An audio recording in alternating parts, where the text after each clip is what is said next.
மகர ராசிக்காரர்களுக்கு மே 2026 எத்தகைய ஒரு பலன்கள் நிறைந்த ஒரு மாதமாக இருக்க போகுதுன்னு பார்க்குறோம். இப்போ பாருங்க, சயின்டிஃபிக் வேதிக் அஸ்ட்ராலஜி முறையில் எந்த விதத்திலும் மிகைப்படுத்தாமல் உள்ளது உள்ளவாறு ஒரு கிரகமும் ஒரு மாதிரியான அமைப்பில் இருக்கும் பொழுது எது மாதிரி தாக்கத்தை கொடுக்குதுங்கிறது அந்த அறிவியல் சார்ந்த கலையாகிய இந்திய வேத ஜோதிட அடிப்படையான சயின்டிஃபிக் வேதிக் அஸ்ட்ராலஜின்னு நம்ம பார்க்க போகிறோம்.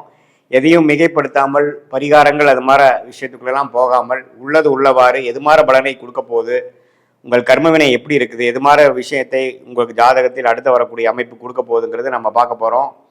இது ஒரு பொதுவான பலன் தான். இப்போ பாருங்க, மகர ராசிக்கு 2026 மே மாதம் எப்படி இருக்குன்னா, ராசி 6ஆம் இடத்திலே நீடித்திருக்கிறார் மாதம் முழுவதும். குருவே பார்த்தீங்கன்னா ஜூன் மாதம் தான் பயிற்சி அடைகிறார். மே மாதத்தில் எந்த மாற்றமும் இல்லை. 3ஆம் இடத்துல சனி இருக்கிறார். 7 நாள் சனியிலிருந்து நீங்கி இருக்கக்கூடிய மகர ராசிக்காரர்கள் ஓரளவுக்கு மீண்டு வாழ்க்கையில் முன்னேறக்கூடிய அமைப்புக்கு வந்துட்டு இருக்கீங்கிறதா உண்மை. 2ஆம் இடத்துல ராகு, 8ஆம் இடத்துல கேது இருக்கிறார். இப்போ இது மாதிரி ஒரு ஆண்டு கிரகம் சஞ்சாரம் இருக்கும் பொழுது மாத கிரகம் எப்படி இருக்குன்னு பார்த்தீங்கன்னா, செவ்வாய் பார்த்தீங்கன்னா மீனத்திலேயே ராசி அதிபதியோட முதல் 2 வாரம் இருந்து சில மன சஞ்சலங்கள், சில ரெஸ்ட்லெஸ்னஸ், சில கோபதாபங்கள், சில சௌரிய கோளாறுகள்லாம் மே மாதம் 2 வாரம் முதல் 2 வாரம் மகர ராசிக்காரருக்கு செவ்வாய் சனியோட சேருவதனால் கொஞ்சம் அது மாதிரி ஒரு தாக்கங்கள் இருக்குது. ஆனால் மே செகண்ட் ஹாஃப்லேருந்து பார்த்தீங்கன்னா செவ்வாய் சனியோட விலகிறது நல்ல அமைப்பு. 4ஆம் இடத்துக்கு 10ஆம் இடத்துக்கு செவ்வாய் பார்ப்பது தவறு இல்லை. அதே சமயத்தில் புதன் பாருங்க 4லிருந்து 5க்கு மாறி 5ஆம் இடம் என்று சொல்லப்படுகிற சுக்கிரனோட வீடாகிய ரிஷபத்துக்கு வருவது அருமை. அதே மாதிரி சூரியனும் 5க்கு வரார். அப்புறம் மாத கடைசியில் பார்த்தீங்கன்னா சுக்கிரனும் 6ஆம் இடத்துக்கு போகிறார். சுக்கிரனே 5ஆம் வீட்டில் ஆட்சி பலத்தோடு இருக்கிறது அருமையான ஒரு டைம். ஸோ கோல்டன் டைம் மே 2nd week 3rd week 4th வீக்லேருந்து வரக்கூடிய செகண்ட் ஹாஃப் ஆஃப் மே மாதம் மகர ராசிக்கு ஒரு நல்ல அமைப்பு இருக்குது.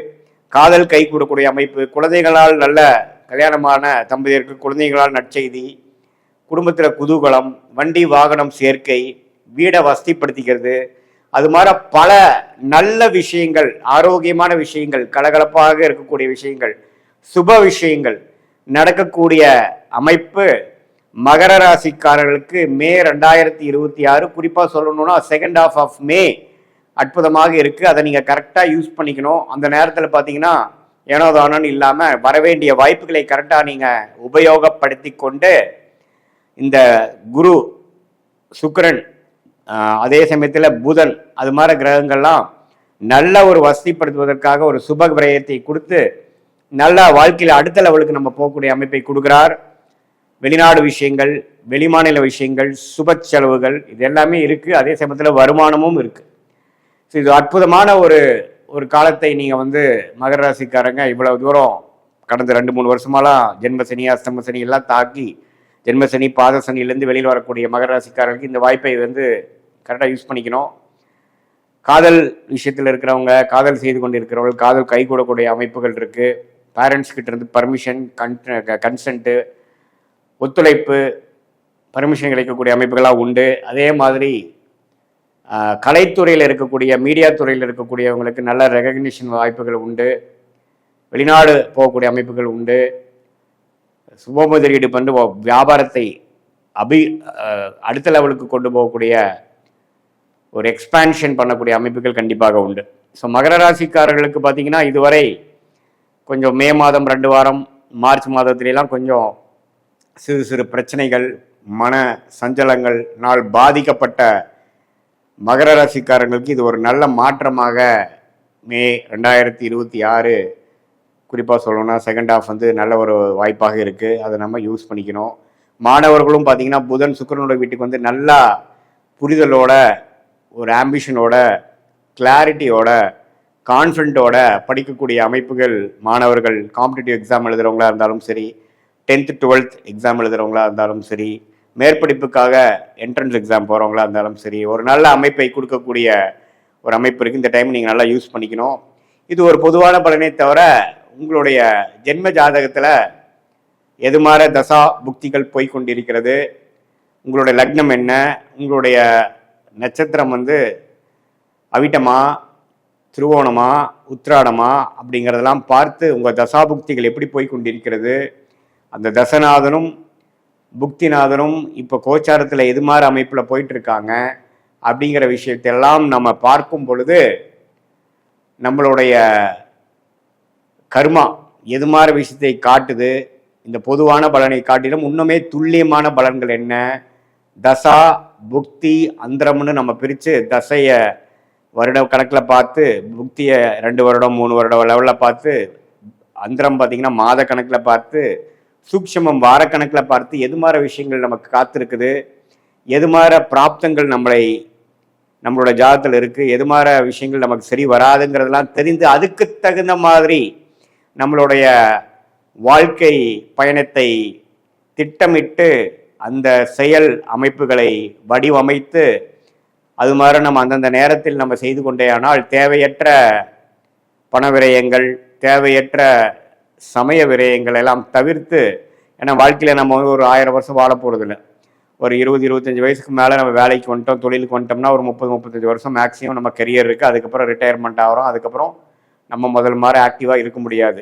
அந்த 30-35 வருஷம் எது மாதிரி தசாபுக்திகள் போய் கொண்டிருக்கிறது பொறுத்து தான் நம்ம பிரச்சனை இல்லாத வாழ்க்கையை நோக்கி போகிறோமா அல்லது பிரச்சனையை நோக்கி போகிறோமாங்கிறது தெரிஞ்சுக்கணும். அதை தெரிந்து அதுக்கு தகுந்த மாதிரி ப்ரிகாஷனரி விஷயங்கள் பண்ணோம்னா நம்மளுடைய பிரச்சனைகள் நாம் தேவையில்லாமல் அதிகப்படுத்தி கொள்ளாமல், எப்படி மழை பெய்யும் பொழுது கொடையை பிடித்து கொண்டு நம்மளை நாமளே கொஞ்சம் பாதுகாத்து கொள்கிறோமோ, அதே போல் இந்த சயின்டிஃபிக் வேதிக் அஸ்ட்ராலஜி முறையில் நம்மளுடைய கர்மாவை தெரிந்து கொண்டு அது எது மாதிரி விஷயத்தை காமிக்குது, நம்ம என்ன பிறவி பயன் என்ன, எந்த ஒரு விஷயத்துக்காக நம்ம பிறந்திருக்கோம், எது நமக்கு நேச்சுரலாக நல்லா வரும், எது நமக்கு ஃபார்ச்சுனேட்டாக யோகமாக இருக்கிறது, எது நமக்கு அவயோகமாக இருக்கிறதுங்கிறதெல்லாம் பாஸ்டில் நம்ம என்ன நடந்ததுங்கெல்லாம் பேசி சிங்க் ஆகி இப்போ ப்ரெசண்ட்டுக்கு நெக்ஸ்ட்டு போகக்கூடிய ஷார்ட் டேர்ம் ஃப்யூச்சர் என்ன, அடுத்தது வரக்கூடிய லாங் டேர்ம் ஃப்யூச்சர் என்ன அப்படிங்கிற மாதிரி விஷயங்கள்லாம் நம்ம பார்த்து அதுக்கு தகுந்த மாதிரி ஒரு வாழ்க்கை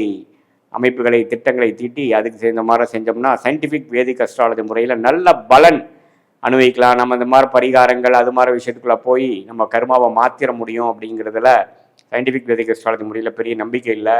ஆனால் என்ன விஷயம் எப்படி நடக்குது, எது மாதிரி எது விஷயங்கள் காட்டுதுங்கிறது தெரிந்தால் அதுக்கு தகுந்த மாதிரி மென்டலாக ப்ரிப்பேர்ட் ஆகி நம்மளுடைய பிராப்தங்களை நம்ம அதிகரிக்க முடியும், நம்மளுடைய பர்சன்டேஜ் ஆஃப் சக்ஸஸை இன்க்ரீஸ் பண்ணிக்க முடியும், அதிகரித்துக்க முடியுங்கிறதை நாம் தெரிஞ்சுக்கணும். அதே சமயத்தில் நம்மளுடைய விஷயங்கள் வேலையா தொழிலா, காதல் திருமணமா அரேஞ்ச் மேரேஜா, வெளிநாடா உள்நாடா, கவர்மெண்ட் ஜாபா ப்ரைவேட் செக்டாரா, எது மாதிரி அமைப்புகள், இது மாதிரி ஒரு வயசுக்கும் நமக்கு கேள்விகள் நிறையா இருக்குது, நம்மளுடைய சாய்ஸஸ் நிறையா இருக்குது. அதுக்கு வேணுங்கிற விஷயங்கள் தான் கரெக்டாக நம்ம சயின்டிஃபிக் வேதிக் அஸ்ட்ராலஜி மூலமாக ஃபில்டர் பண்ணி அதில் போனோம்னா தேவையற்ற சமய விரைகளை தவிர்த்து எளிதில் எதிர்நீச்சல் போடாமல் வாழ்க்கையில் வெற்றி பெற முடியும் என்று சொல்ல விரும்புகிறேன். கடவுள் அருள் டிவியை பார்த்தமைக்க நன்றிகள். மேலும் இது போன்ற தகவல்களை தெரிந்து கொள்ள கடவுள் அருள் டிவியை சப்ஸ்கிரைப் செய்யுங்கள். மறக்காமல் பெல் ஐக்கானை கிளிக் செய்யுங்கள்.